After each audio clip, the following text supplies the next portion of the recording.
Ce mois-ci, on va aborder tout ce qui est alimentation et hydratation. C'est super important en raid puisque un raid fait au minimum 2 heures et puis au maximum une journée, voire 2 jours. Donc c'est super important d'avoir...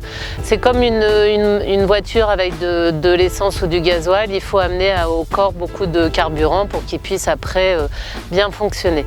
Donc ce qui est important en raid, c'est vraiment de manger, de boire régulièrement. Donc on vaut mieux boire avant d'avoir soif, des petites gorgées et puis manger aussi régulièrement. Après 45 minutes d'effort, on commence à manger du solide. Donc on verra après qu'est-ce que vous pouvez utiliser. Donc pour boire, on a 2 possibilités. Donc on a le bidon avec pipette, le bidon aussi que vous aurez aussi sur le VTT. Et on a le CamelBak donc, qui va entrer dans le sac à dos et qui va ressortir avec lequel vous allez pouvoir boire. Sur le sac à dos, vous mettez le bidon, la pipette et ça c'est un petit système artisanal qui a été fait avec des sandos. Vous avez dans chaque sac à dos une poche où vous allez pouvoir ranger votre CamelBak et pouvoir l'accrocher. Donc ici sur le sac à dos et puis la pipette peut ressortir.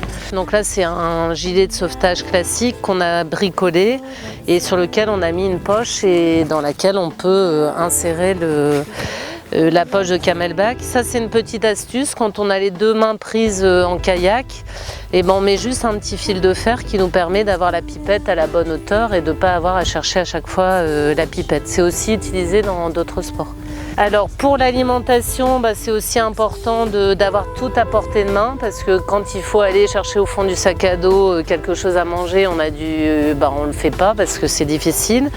Donc l'idéal c'est de pouvoir avoir vraiment les barres énergétiques à portée de main, donc sur des petites poches devant.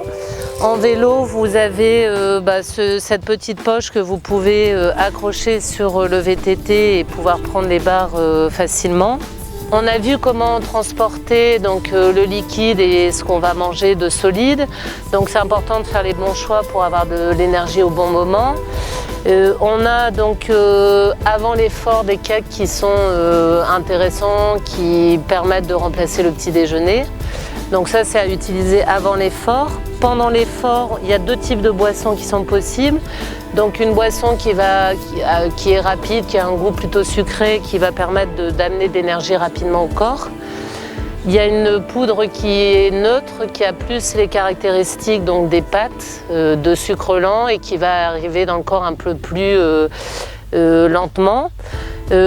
Sur les raids assez courts, je préconise de mettre surtout de la poudre énergétique rapide avec éventuellement un peu de neutre mélangé. Nous, sur les raids longs, on utilise souvent 2 bidons, un bidon de neutre et un bidon de sucre rapide, surtout qu'au bout de quelques jours, on aime bien avoir un goût neutre dans la bouche. Il existe aussi certaines marques qui ont des boissons de récupération qui sont intéressantes parce qu'elles ont plein de sels minéraux, elles vont permettre de reconstituer les réserves plus rapidement avec ce type de produit. On a également des types de produits comme celui-ci, Noun, ce sont des pastilles qui amènent beaucoup de sels minéraux et qui sont un bon complément des boissons énergétiques à l'effort. Au niveau de l'alimentation, il faut vraiment manger avant d'avoir faim. Plusieurs types aussi de produits existent sur le marché, donc des barres énergétiques qui sont solides, qui vont s'assimiler qui vont mettre un petit peu de temps à être assimilées, mais qui vont amener de l'énergie pendant longtemps. Et on a aussi des gels, donc ça ressemble un petit peu à des pâtes de fruits, à de la confiture. C'est sucré, ça permet d'entrer rapidement dans le corps.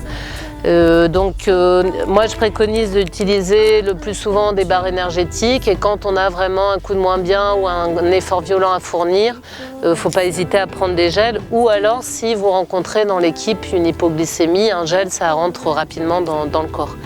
Certaines marques font aussi des petits speed toniques, donc des choses qui s'assimilent très vite et qui permettent de donner de l'énergie rapidement. Donc là, vous avez tout ce qui est produit d'alimentation énergétique plutôt sucré.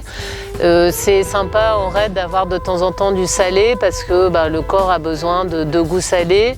Donc ça peut être des chips, ça peut être des petits sandwichs, ça peut être des petits morceaux de saucisson, des petits morceaux de fromage. Bon, c'est d'autant plus vrai que le raid dure longtemps. Ce qu'on fait en général, c'est préparer des ziplocs comme ça et puis on met voilà, un petit peu de salé dedans et au moment où ça sort, on est toujours content de changer de goût et d'avoir un petit peu de salé à côté du sucré. Pour les raids encore plus longs, là vous allez avoir des repas, il faut au moins en faire un par jour et dans ce cas-là, vous allez utiliser de l'alimentation lyophilisée que vous allez trouver dans le commerce. Aussi des bolinos, hein. Nous on a fait longtemps avec simplement des bolinos qu'on mettait dans des ziplocs avec de l'eau chaude, même de l'eau froide ça fonctionne et ça permet de refaire le plein d'énergie.